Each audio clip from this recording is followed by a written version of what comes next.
if we click here and add it, go to edit, what we have here is now a beautiful user interface. We have this new top toolbar here.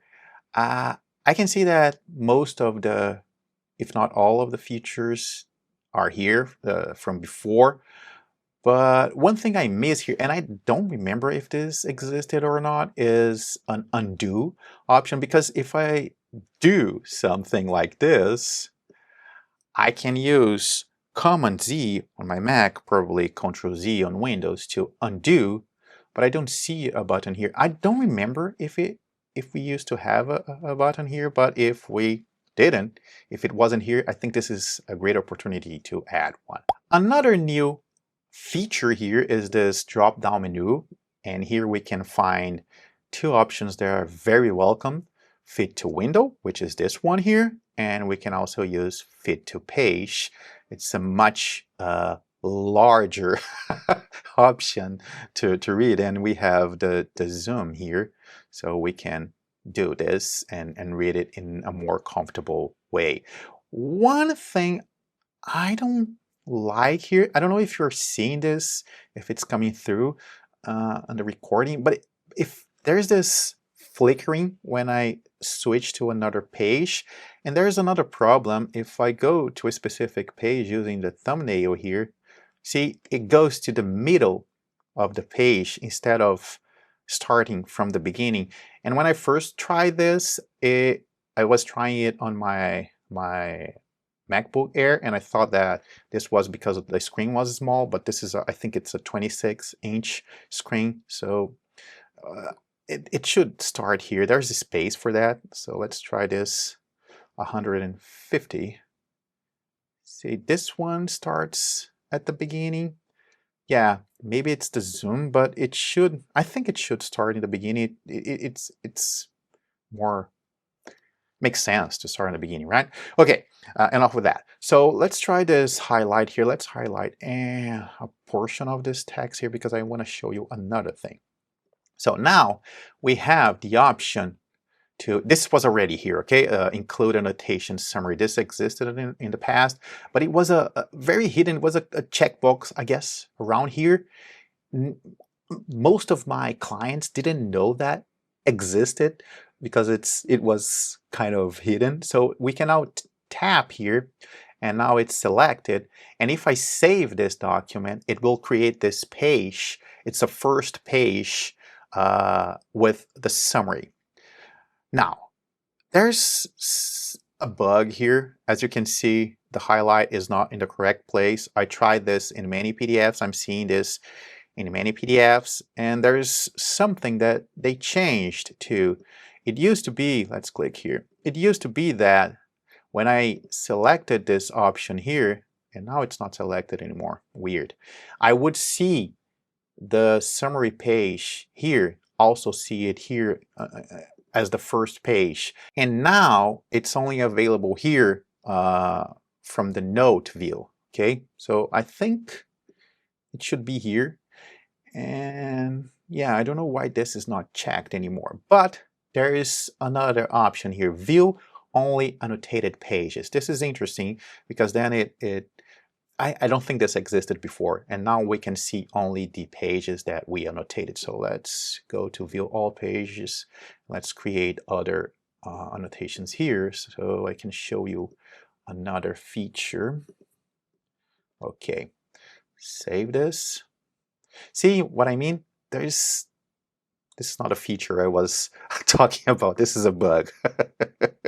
This should not be like this. Okay, let's go back to the document, to the editing, and filter by only annotated pages.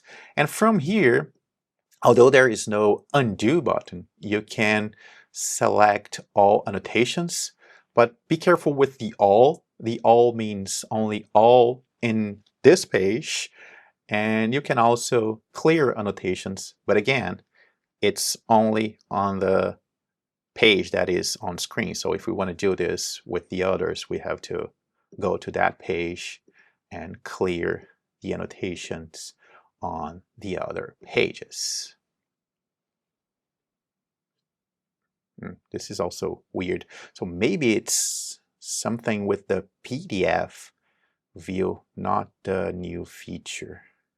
Finally, there's this problem that many of you have been complaining to me about. Let's say I'm here, I'm reading here, I took my notes here, then I saved this document. Now, if I go back to the document, first, where are all the pages? But this is the problem. Let's talk about the pages in a moment. The problem is it always starts from the first page. I was at the third page. So what's going on? Oh, I just click here and there it is. So let's go back here. Try it again. Why is this? Because I took a note there? Yeah, weird. Okay, so let's say I'm reading, I'm at here, page 8, and there should be a way to somehow save this page, even if it's clicking here, but the only option is cancel. And if I come back, first there's this weird bug here, but whatever. It's always coming back to the first page, and this is happening like before. I think it should come back to where we stopped reading. This is something so many of you have been complaining to me for so long, people who watch the channel and also my clients, which brings us to a bigger problem. This is why I see this feature as a PDF viewer, not as a PDF reader. Because if I'm reading, I'm taking notes, and I would like to get back to the point I was when I left the PDF. And if you follow my channel for a long time, you know that I try to work around. I try to move my PDFs to Google Drive and added the PDFs there and have a link in Evernote. So that created a whole new set of problems. And today, I simply keep them in Obsidian because Obsidian is exactly the same file structure I have in my computer, so I can open the PDF anywhere I want, take notes, annotate the PDF, do whatever I want using whatever app I want, and save it. And when I save it, it's going to be saved and it's going to be accessible in Obsidian just like it was before. So that's why I don't use this. And even with all these new features, I will still not use it. Would like to hear your thoughts. Please leave your comments below. And if this was helpful, I'd appreciate a thumbs up. If you want to help even more, please consider supporting my work on Patreon or YouTube. You can also buy me a coffee. Thanks for watching. See you soon.